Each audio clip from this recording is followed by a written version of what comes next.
Alright everyone, I'm very excited to bring you our first replay. This is submitted by a friend of mine, RedSeaBear. You can see he's over here in a Khabarovsk, or Khabarovsk, however you want to pronounce it. And he's got some SF buddies here.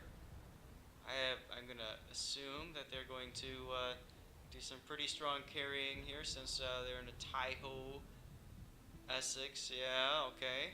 Let's take a look at the rest of the scoreboard or team lineup. Not much else to mention. Typical tier 10, 9, 8 game. So let's get into this. Let's talk about what RedSeaBear is running. So he doesn't want to detonate. He's got Juliet Charlie.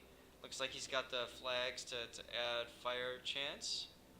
I think I'm seeing equal speed Charlie London there. I think that's the flag I'm noticing. Yeah, I'm not greatest at picking up all the flags, but I think that's the majority of it.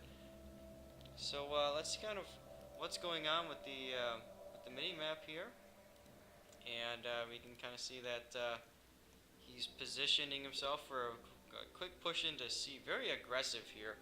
I don't know that I would do this right off the bat in Khabarovsk, but let's see. I love this ship, by the way, and by the way, look at RedSeaBear. He's already communicating. Let's see if I can bring that chat back up. Can I? Yes. I'd love to have some early warning over C. Yep. And he gets a Wilco from the carrier. This is the kind of communication that you want to see in your game. You want to see people kind of, saying, hey, this is what I'm looking to do, and giving people a good opportunity to jump right in. Okay, so RedSeaBear is popping his speed boost, and he's trying to shoot at the Baltimore. My guess is just because the Baltimore is the only thing out there, which makes perfect sense.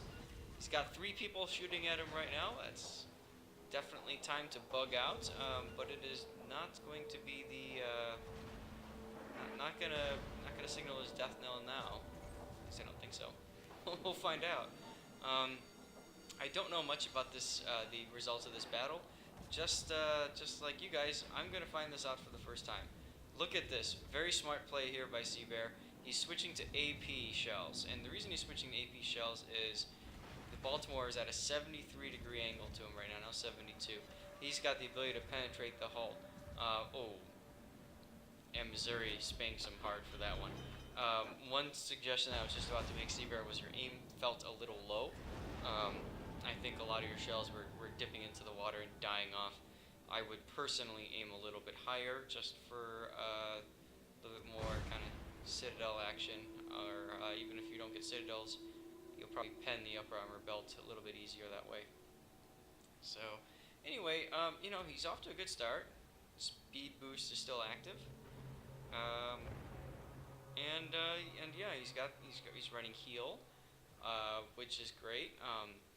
Khabarovsk is by far my favorite tier 10 destroyer to play, just because you can run around, and I like to call them Khaba things, right? You just basically, you're playing the same role as the Kiev, which is my favorite tier 8 destroyer, surprise, surprise. Loved her when she was tier 7, got to ranked season 1, or ranked 1 with her in whichever season that was when it was tier 7. And loved it. So anyway, so now RedSeaBear is in a position now. We've got a Kerr first, and I'm trying to read what that other ship is. They're all together, unfortunately. Something else in Hindenburg. Oh, Z46 appears. Now here's what I would do now differently. I would probably push through C and head south, right? Because that Kerr first. Oh, it's in Missouri. Yeah, those guys are not a concern for me. I mean, maybe the Kerr first if he gets a good broadside shot on me, right? But I don't care. I know what he's trying to do, right? He's trying to capture the area without getting spotted, and that might just work. He got behind the island here. You can see his detection is pretty close. Can I see? Nope, I'm not able to hit the HK and check. But I see what he's doing. He's oh, Essex. He noticed it too. And immediately he's thinking, how can I get here? Now, one thing is, he opened up fire on this Kurfürst, and I'm guessing he's doing it because the Kurfürst is distracted by the torpedo bombers, which makes sense. Um, at the same time, his guns were looking right at him. I don't know that I would have opened up right then and there, just because Kurfürst can easily turn his turrets and pow. And we're going to see that right now. The question is, will it hit? I'm going to zoom out. Let's see, will it hit? Oh, just a little bit short. Most players, when facing a Khabarovsk, will aim too short because they're not prepared for the speed. And let's see, is he running speed flag? I should have seen that earlier. No, he's not actually. And as a result, they'll undershoot. So one of the things that I like to do when I play a Khabarovsk and I get shot at, if I'm sideways or something, I'm not going to turn my steering at all. I'm just going to go straight, maximum speed, and laugh as the shells go behind me. It doesn't always work that way. Sometimes you get really good players. This Hindenburg seems to have a good shot. Let's see. Yeah, got a hit. And that's a little bit harder to do. But the thing is, when you're maneuvering a lot, you slow down quite a bit. And you can kind of see that right now. RedSeaBear is going down to 36 knots. And he took a big hit for that. At this point, I would hit repair, and I'd get away. Or I wouldn't hit repair, I should say, but I would get away from this. Not worth it. I don't know if I'd keep shooting, to be honest, right now. But luckily for you that Hindenburg has decided he's going to go and shoot somebody else. So the nice thing about that is now you've got an opportunity. Speed boost is up, hit speed boost, catch up to that Missouri, and piss him off. That's what I would do right now. I want to get up to that Missouri. I want to make him shoot me. I don't want him to be shooting my teammates because obviously he can be whacking somebody else, and that's exactly what he's doing right now. Good. Piss off that Missouri enough to where he's going to have to react to you. You just used your repair party. You're going to use another repair party. Probably a good idea. Get your HP back up a bit. Judging by the smoke, it looks like, okay, now he's starting to move forward. It looked like the Missouri was reversing for a sec or something. And now you're just being a total pain in the butt. I wouldn't be maneuvering too much though. I would just keep the maximum angle to shoot, and I would be going straight. You want to get as far south as you can right now, because the farther south you can get, what you're basically doing is you're isolating the enemies that could shoot you back. And I think that's kind of important right now in your position. What you're doing now, okay, so you're getting fires, right, yeah, you got a fire in the Missouri, it's ticking, so I understand what you're doing. You're trying to spread out fires, which could work. It could definitely work. And looking at the team, your team is in position to really hit the Scharnhorst, so that's good. Missouri, now you're back on the Missouri, okay? Personally, I would say pick one to whittle down and go from there. The team is clearly going to go after the Kurfürst and the other one, so you want to get guns off the board. So either pick the Kurfürst or pick the Missouri and tick them off. But I see what you're doing here. You're trying to spread out fires and get damage evenly, and I'm assuming that your damage is going to tick up quite a bit now. Now would be a good time to go back to the Missouri if that's the way you're playing it. Okay, Missouri is looking low. I would be finishing him right now, because what's probably going to happen is the Missouri is probably going to be repairing. Oh, he didn't. Okay, good. Taiho got the gearing. That's helpful. Hey, look, Wither. What do you know? Khabarovsk getting a Wither. And a double strike. Very nice, my friend. 110k damage so far. See, this is the real strength of the Khabarovsk. A lot of people expect the Khabarovsk to jump in and cap an area, and it's not built for that. It's built for harassment on the flanks, in front or in the backfield, just pissing people off. Now we've got some torpedo bombers coming. RedSeaBear, you need to be moving. Finger is getting tired. Okay, now you're getting a little pompous here. make sure you've clicked on the squadron. Even though your anti-air isn't the greatest, it will give you that little itty bitty DPM boost, and you just never know, right? If that's gonna be what if that shoots down a plane, if that's gonna help you. All right, now you're in trouble here. You are not reacting to these torpedo bombers. This might be it. Nope. Oh, you got lucky. The carrier dropped, or did not drop. He derped it. Is he gonna come back from the other side though?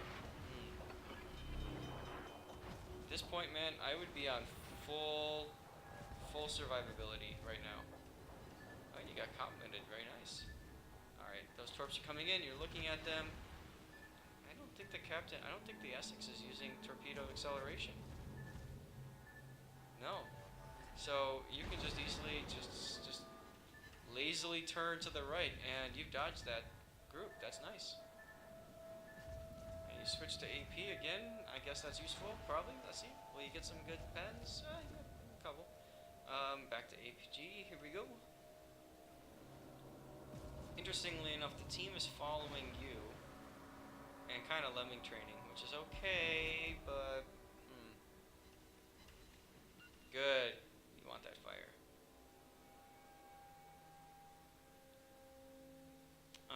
Looks like our team, our Freddy is probably going to die up to the north, and that Taiho's doing a nice job of not being an airfield.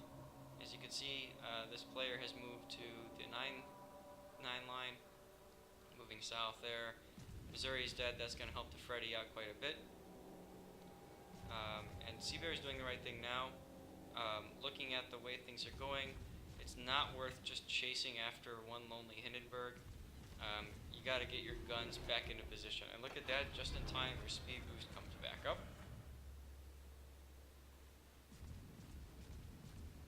And yeah, as predicted, the Freddy died. That happens. Let's see, so our Missouri, or RedSeaBear's Missouri, is going into B now. That's kind of a dangerous play with not knowing where the Z46 is, for that destroyer. But maybe he'll figure it out. I understand what he's trying to do. He's trying to go up there and position himself in a good spot there. But he's kind of moved past that now, so he's definitely vulnerable to torpedoes. RedSeaBear's in the back of the pack, but he's fast enough. And by the way, Essex was last spotted at A, so the Essex has kind of warmed up to the idea that he can't be sitting around too.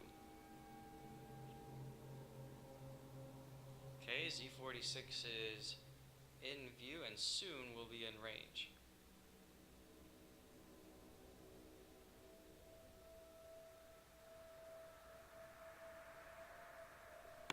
I wonder if yeah, I can.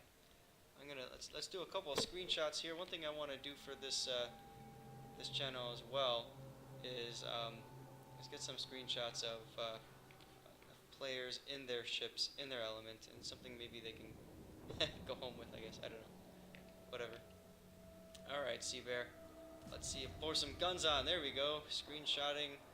And we can see you're shooting at something in the distance and figure it out. For those of you guys who aren't aware, this is me in my element right now. Let's see. Come on. Come on. There we go. That's what I'm looking for. Guns. Ah, there we go. Alright. So, one of those will be a screenshot. Anyway, back to the action. Moskva takes a big hit. That's good. Ooh, Essex floods out the Missouri. To be honest, that's not a surprise, given the position that the Missouri was in. And RedSeaBear has seen the carrier, and he is going after him, okay? Now, look at that Z46. Z46 is in a real position to do some hurt, but he's not reacting to him. He probably will now. Yep. Okay. Confederate, good work. Let's see if he can get in there. And by the way, to drop the HUD and do screenshots or whatever, it's Control G. Yeah, see now he's giving a lot of broadside to the Z46. Z46 has really good AP shells. See what I mean? You, sir, need to angle. And, well, Okay, so you've decided that you're gonna go down, but you're gonna go down swinging, and you're gonna go after that Essex. All right, that could help the Taiho out. And in the process, you're angling away from the New Orleans and the Z46. That is definitely a good idea. And look at that Z46. If only you had turned on him earlier, uh, he'd be dead, and the way would be open to that carrier. So I know you're always. It's easy to think, hey, I want to get this kill. I want to get this guy now. But I think it's more important you take a moment, look at the mini-map, and figure out what's going on. And how do you get to that point, right? How do you get to the point where you can make that kill? I think that's really important. A lot of people forget about it. You get the blinders on, right? And you get greedy. You're like, oh, I've got to get this guy. Look at the damage, by the way, RedSeaBear is at 175,421 damage. And it's going to go up now. That's pretty phenomenal. And, probably definitely a good game here. It's looking like the team's going to win this. Although comebacks are always possible. You just never know what to expect. And what's going to happen here? Is he going to go after the New Orleans?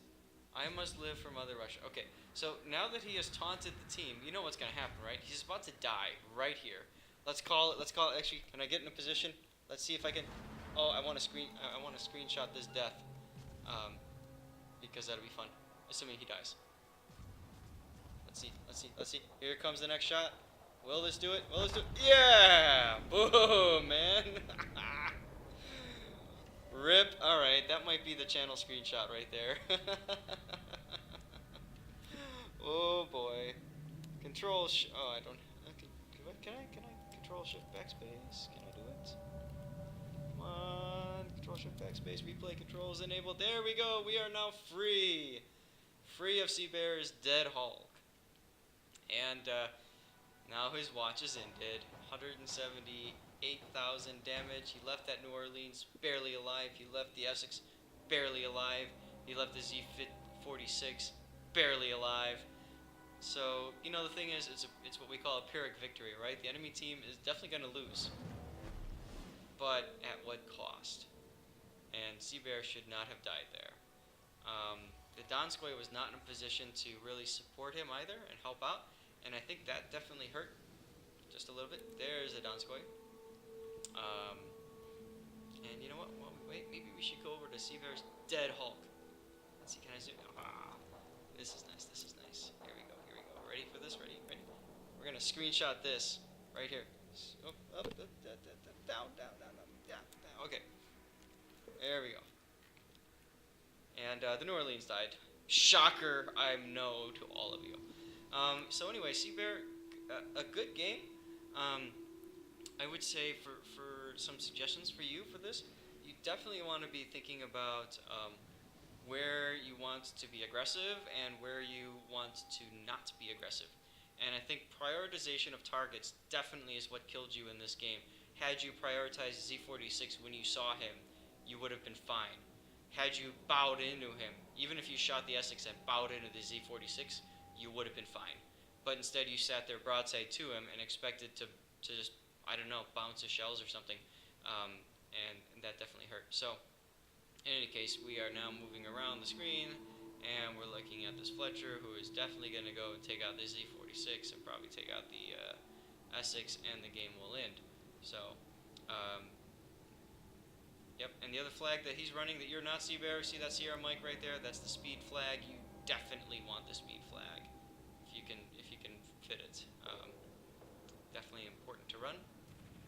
And Donskoy is pointing to there, and we kind of know that's what's going to happen. We kind of know this Fletcher's going to pop defensive fire, and shocker, he doesn't go down, and now the Fletcher is going to go pew pew pew. I would suggest that the Fletcher instead angle the other way because of the direction the Essex is going. That puts him in position to shoot at the Z46 based on the Z46's last known location. Either way, doesn't matter. We're about to see the end of this game here. I'm going to slow the battle down. I want to thank RedSeaBear for being the first person to be willing to share his replay, put it out there for the world to see. And the world has now witnessed the Russian bias that is RedSeaBear. And there he goes. And we're going to see point, jump, up, boom, like that. And that's basically game. So thanks to everybody for watching, tuning in. And have a great rest of your day.